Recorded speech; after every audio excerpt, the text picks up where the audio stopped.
हे everyone, अस्सलाम वालेकुम and welcome back to my Ramzan vlogs. तो आज है रमज़ान की डे 16 एंड आज मैं बहुत ज़्यादा एक्साइटेड हूँ क्योंकि मेरे भाईजान आने वाले। एंड आज मुझे उठने में थोड़ी सी देर हो गई। 4:30 में मैं उठी और उसके बाद मैंने जल्दी जल्दी अपनी सहरी फिनिश की और नमाज पढ़ी और फिर भाईजान भी आ गए। भाईजान को पापा लेने गए थे। वैसे तो मैं भी जाने वाली थी पापा के साथ, लेकिन रमज़ान की वजह से मैं जा नहीं पाई।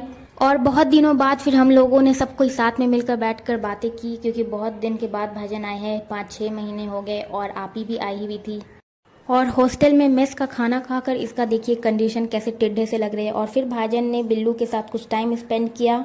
एंड अब टाइम है जोहर की नमाज़ पढ़ने की। तो मैंने जा नमाज बिछाई और नमाज़ पढ़नी शुरू कर दी। नमाज़ पढ़ने के बाद मैंने कुरान शरीफ की तिलावत की, जो कि मैं कुरान शरीफ तर्जुमे के साथ पढ़ती हूँ क्योंकि मुझे बहुत ज़्यादा इंटरेस्टिंग लगता है कि हाँ इसके बाद क्या होगा और क्या, मतलब बहुत सारी चीज़ें जानने के लिए मिलती है और बहुत सारी चीज़ें मैंने जानी भी है तर्जुमे के साथ पढ़ के।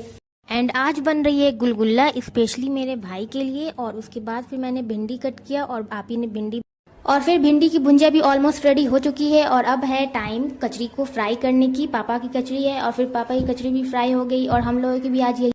और फिर आपी ने फ्राई की हुई सारी चीज़ें कंप्लीट हो जाने के बाद छानने वाला जो प्रोसेस है उसको स्टार्ट किया। और फिर मिर्च पकौड़ा और बैगन वाला और जितने भी थे छानने वाली चीज़ें वो सारी कंप्लीट की।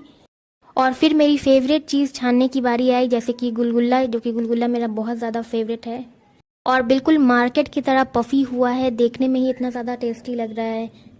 और फिर हम सब लोग मिलकर एक साथ इफ्तारी किए। अल्हम्दुलिल्लाह हम लोगों को बहुत ज़्यादा मज़ा आया क्योंकि उस बार भी हम लोग एक साथ इफ्तारी नहीं कर पाए थे क्योंकि भाईजान का एग्ज़ाम चल रहा था तो वो हॉस्टल में थे इस वजह से।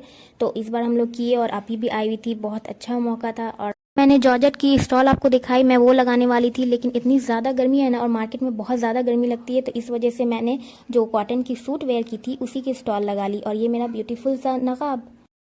और ये देखिए यहाँ की मस्जिद कितनी खूबसूरती से सजाई हुई है और पूरा गली सजी हुई थी इतने अच्छे तरीके से। मुझे बहुत ज़्यादा अच्छा लगा रमज़ान। क्या आपने कभी मोहब्बत की शरबत ट्राई की है? अगर नहीं की है तो ज़रूर ट्राई करिए।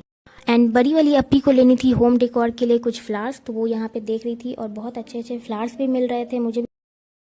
एंड फुलवारी मार्केट में आपको सिर्फ लच्छा, सिवई और शिरमाल ये सब भी देखने के लिए मिलेंगे और बहुत सारी चीज़ें जैसे कि जानेमाज हो गए और टोपी वगैरह। और फिर हम तीनों बहनों ने गुपचुप एंजॉय किया। और फिर बड़ी वाली अप्पी को लेनी थी अलविदा के लिए सूट, तो वो देख रही थी कॉटन में, जो कि मिल नहीं रहा था अच्छा क्योंकि ईद का टाइम है तो मतलब हेवी में ही दिखा रहे थे ज़्यादा।